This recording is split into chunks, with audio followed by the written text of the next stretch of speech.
The second part of the battle is about how the spiritual prophets of Indian origin handled the Islamic State non-violently, and how the sixth prophet, who had prepared a volunteer army of saint soldiers, himself ended up in prison for 7 years. This is about how the prophets, despite facing harsh treatment from the Islamic State, continue to engage the Islamic State in the battlefield, combining aggression with compassion, while also providing strategic guidance to that same Islamic State. But new dilemmas kept emerging when the Islamic State got obsessed with religious conversions, beheadings, and extreme levels of violent terrorism, to which the prophets responded after careful deliberation at each step. Had the ninth prophet not sacrificed his own life to save Hinduism, India would have been an Islamic State uniformly today.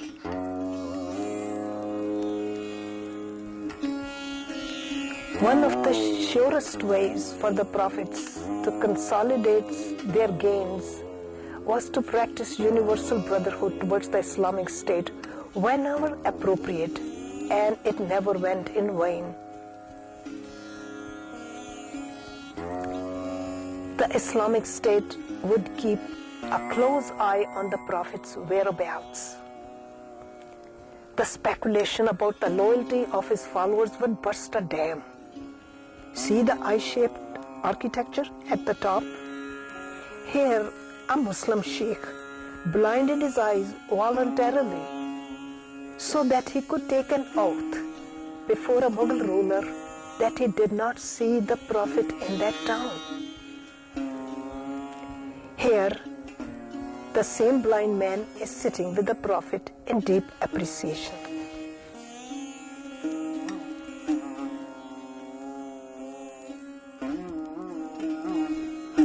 Many times his followers could not resist their inclinations towards revenge, but the Prophet was determined to make them India's model saint soldiers.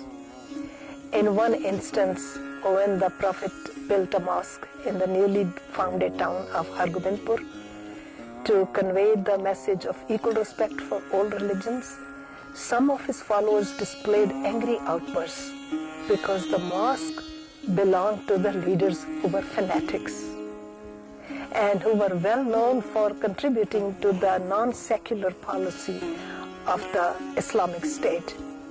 He had to restrain angry Sikhs from advancing towards the mosque. The people in India loved his universal outlook on every religion and his ability to apply humane ways to overcome hatred. Once an old woman stitched a robe for the Prophet and out of sheer devotion wondered whether he would like it. She didn't have any means of transportation. See the horse on your right?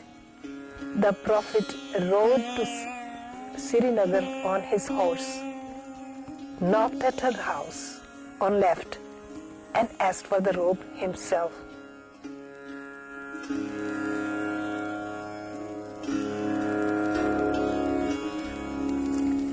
The Prophet never missed an opportunity to demonstrate his respect for the Islamic traditions.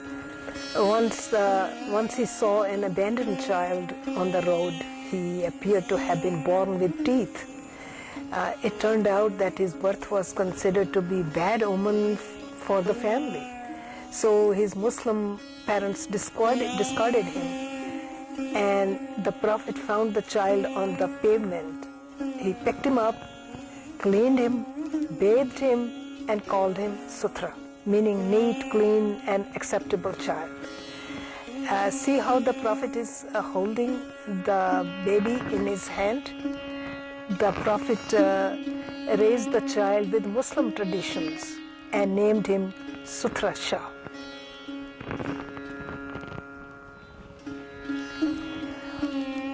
The idea of an Indian prophet fighting against the oppression with an army of volunteers was very irritating to the Islamic State some 400 years ago.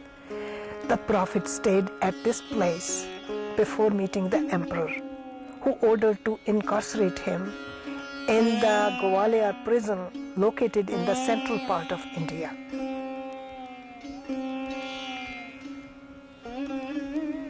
The architecture of this religious place, where at least 2 other prophets had also stayed before meeting the emperor, exemplifies the deep and abiding qualities of those who fought against the Islamic State. It reflects the indomitable courage of those that sustained the quality of their faith, were able to survive terrible ordeals in battling the separation of church and state. The marble structure still exists in memory of a Muslim saint who lived there.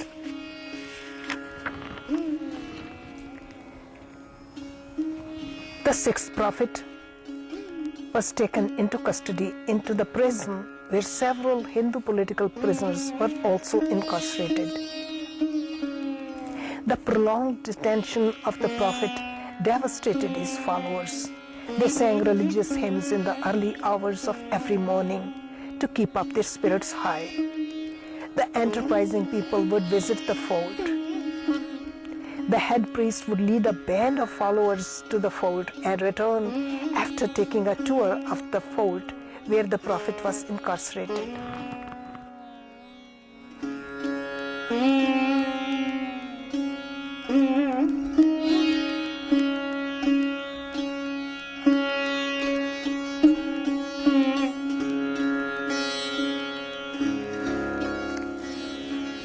Unable to see him, the prophet's followers in desperation kissed the outside walls of the fort and prayed for his release. People in batches could be seen anytime on the road heading towards that town. Realizing his mistake, the Islamic State decided to release the prophet, but he refused to accept the offer till all 52 innocent Hindu kings in the same prison were also freed. Finally, in a language of diplomacy, there was a settlement agreement between the prophet and the emperor. Whoever holds the prophet's dress at the time of his release from the prison will also be freed. They are walking away from the dark, dingy prison. Notice on your left, the prophet is heading towards the exit door. He's wearing a special dress with 52 strings attached to it. And the 52 Rajput Rajas, who were also taken prisoners into the same prison, are now holding on to his dress. Obviously, a custom-made dress was the product of the prophet's innovation. Instructions were issued that whoever holds the prophet's dress will be freed. Their release was a celebrated event everywhere in India. In Golden Temple, people celebrated the event with fireworks, dances, and martial art.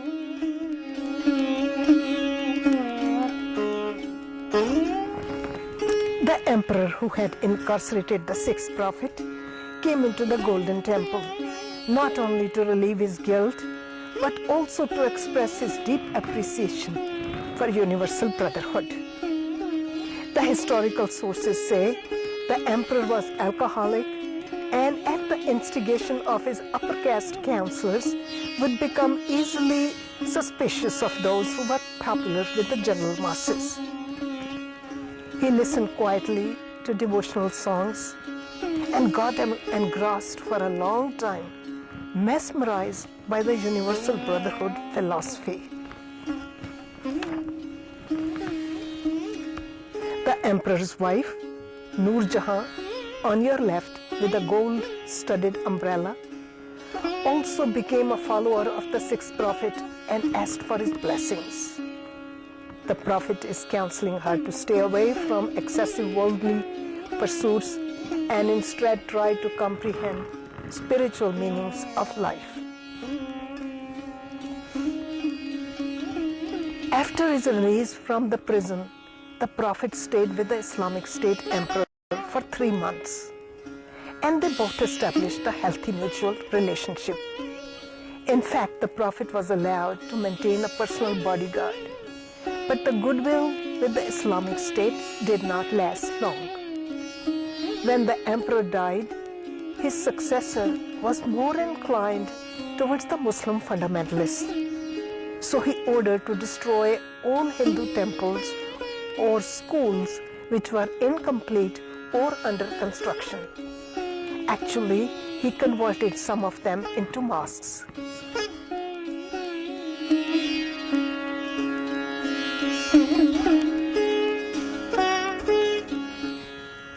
The Islamic State destroyed several wells that the Sikh Prophet had earlier constructed to solidify universal brotherhood among people of different religions in the drought-prone areas. These were also the areas under which he undertook martial exercises and gained perfection in the use of various arms. The areas under the Islamic control were languishing, citing shortages of water. See how the horse had earlier struck the ground with its hoof and water came gushing out? People who were then overjoyed now grieved for the scarcity of water again under the successor emperor. Several times the Islamic State attacked him, but the Prophet defeated them. Within a period of 1 year, he was attacked at least 4 times. He had doubled down his commitment to fight the Islamic State. There were reports of state interference on religious matters all over India. And after his release from the prison, the Prophet sent missionaries to different places and asked them to submit him reports of state interference on religious matters. And one missionary asked for help, saying that yogis were trying to reoccupy the holy place where the first Indian prophet had held discourses with them under the tree. The Prophet restored the shrine, and the yogis had set the holy shrine as well as the tree on fire. When the Prophet was asked to help, he restored both the shrine and the tree. Reportedly, he sprinkled saffron on the burnt tree and rejuvenated it. In view of ongoing threats of war from the successor emperor, the Prophet sent warriors and scholars in various parts of India, including Afghanistan, for a deal in horses to fight for self-defense. Such deals were often worked out in secrecy. His soldiers would buy gifts of horses for the Prophet. When one of his followers from Kabul wanted to present horses to the Prophet, the governor of Lahore forcibly took away the horses. When his followers complained about it to the Prophet, he sent one of his brave soldiers to bring them back. He tricked his way into the royal fort first as a grass cutter, then as an astrologer, and with cleverness escaped out with the 2 horses by jumping the high wall of the fort. See how the horse is flying over the wall into the river? One of his brave and dedicated soldiers succeeded in bringing back the horses. There is a painting of that scenario in the Golden Temple. The 6th universal prophet of Indian origin was not simply building up his forces for self-defense. He undertook several tours himself to engage people in how to blend saintly and soldierly qualities in one's personality. He was informed that the houses and temples of Hindus were being destroyed and women and children were raped or killed. He spent more time on secular affairs, training people in the art of warfare, and in inspiring them to also practice compassion simultaneously. Every day he walked the narrow line of trying to show confidence while maintaining vigilant monitoring.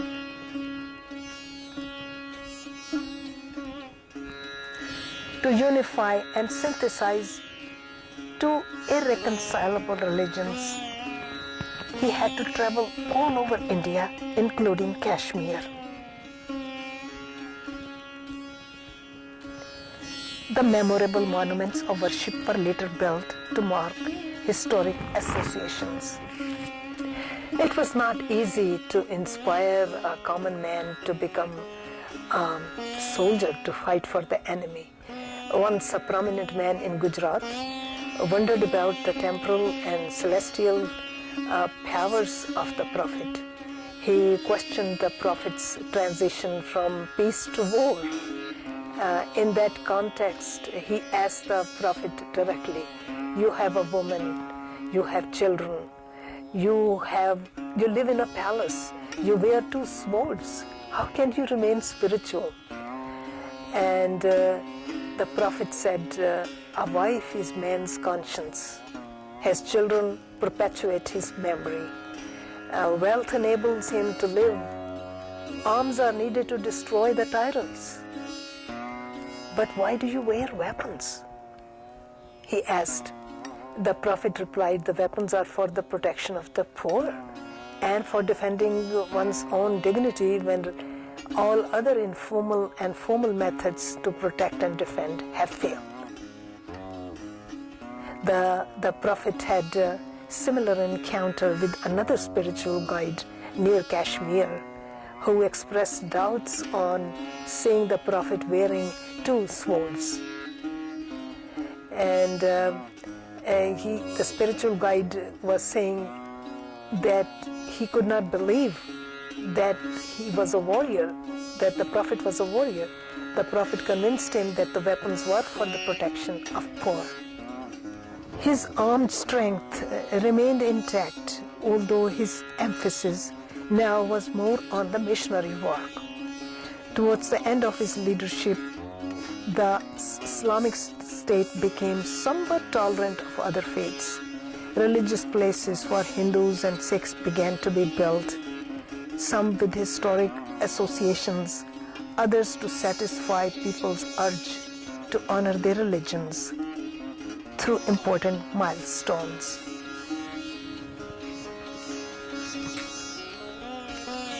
The successor prophet strategies did not have sobering effect on fanatics. The Islamic State continued to play below-the-belt politics with them, but there was no ongoing war in the battlefield.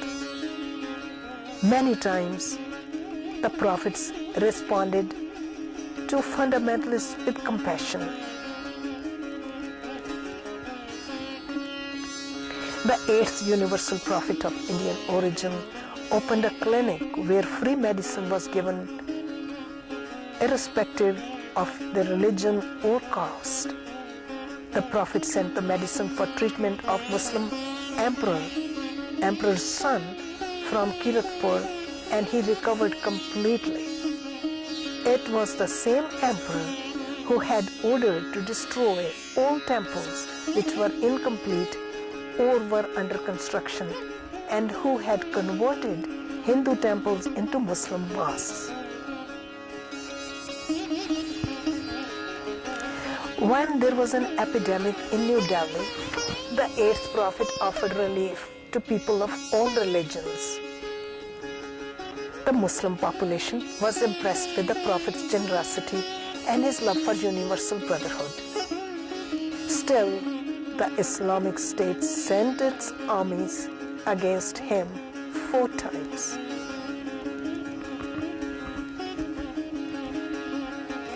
While the spiritual prophet successfully engaged the Islamic State in the battlefield, conquering aggression with compassion and by using strategic skills, another problem emerged by the end of the 17th century: obsession with forced religious conversions.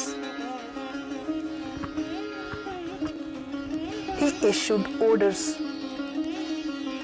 to governors of all states to demolish the schools and temples and scriptures of Hindus. Notice the ground forces on right against non-Muslims. There was a close state monitoring of Hindu sermons.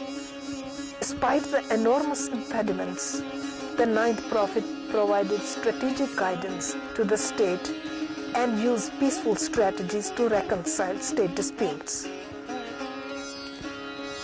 The kings are standing in the middle, on right. The prophet is moderating the dispute. The peace deal fell apart several times before they reached an agreement. The prophet finally brought about peace between two Rajas of Assam.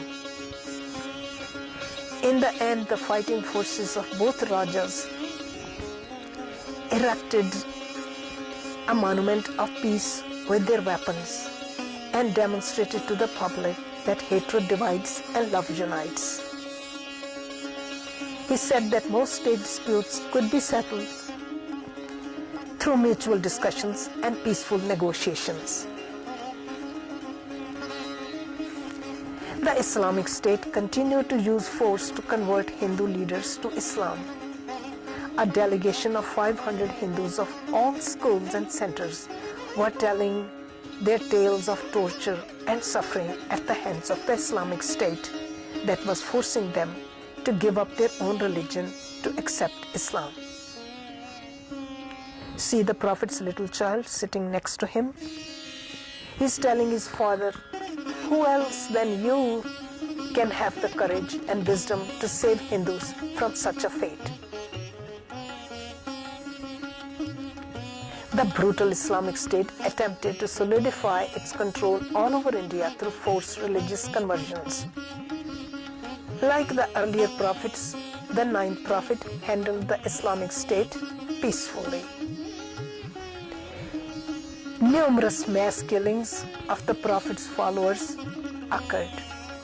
The Islamic State hoped that torturing and killing his followers might prompt the ninth prophet to accept Islam.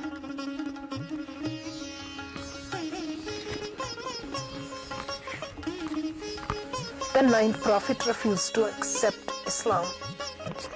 The prophet announced that if the emperor could make him convert to Islam, the Hindu leaders of Kashmir would accept Islam as well.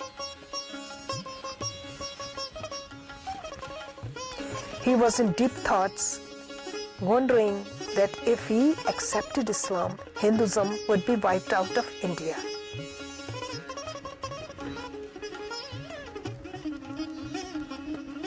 In the absence of a media in the country some 400 years ago, people had no way to know how peaceable followers and their prophets battled for seeking their innate rights in various display of Islamic force. Those who died were victims of the then Islamic State's ideology. Collateral damage incurred in pursuit of a larger goal to spread only one religion in India. The prophet pondered weighty issues in saving the Hindu religion. He was now getting ready for the beheading. The savagery with which the ninth prophet was beheaded in open public shocked and horrified the Indian nation. The purpose of the gruesome executions was to force the Indian people to accept Islam as their only religion, but it did not work. Instead, it moved people to action. The horrifying public executions of courageous men whose only weapons were the belief that they had the right to practice their own religion laid bare the bankrupt ideology of the then Islamic State and its affiliates. Entire India was shocked and horrified. His beheading did strike a nerve in India. The public executions turned out to be self-destructive because they inspired majority of Indians to resist Islamic State at all costs. And they successfully shook the very foundation of the Islamic State. Historians say that they had the ninth prophet and his followers accepted Islam, Hinduism would not have existed by the end of the 17th century. The 10th prophet realized that the country's capabilities and strategies were not working fast enough to defeat the Islamic State, which was attempting to solidify its control all over India. The only way to reverse its influence was through its military defeat. So he chose to create a nation within a nation called Khalsa, the pure ones, to be a stronger voice for the weak and oppressed, and to demand a secular state. It was a renewed call for a fight to separate church from the state.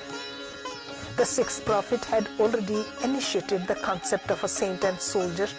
The 10th prophet only framed the concept in a distinct uniform. The uniform signifies a commitment to bravery, freedom, and peace. He organized the Sikh youths into a band of warrior saints. Over the years, his soldiers had proven themselves to be ideal saints and soldiers. So the 10th prophet handed the sword to Sikhs who had been nurtured and tested in the cubicle for over 2 centuries. He knew that Sikhs would not use sword for aggression, but for defending truth and justice. He inspired women to also join the fight. While initiating the new nation, he turned to the woman on your right and said, "You are the eternal mother of the Khalsa."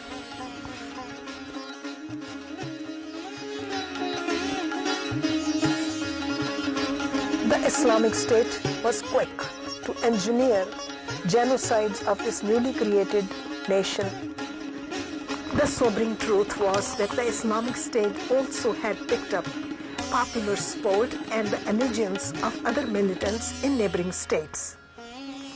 The Islamic State wishfully mused that the tide of war had receded, but the Prophet believed that the destruction of the Islamic State was essential to India's security. He decided to commit to that goal and fashion whatever strategy was necessary to achieve it. Sikhs were chosen as being among prioritized targets. They were crushed on the spiked wheels. Their bodies were sawed in the middle. His hair was removed along with his skull in 1745.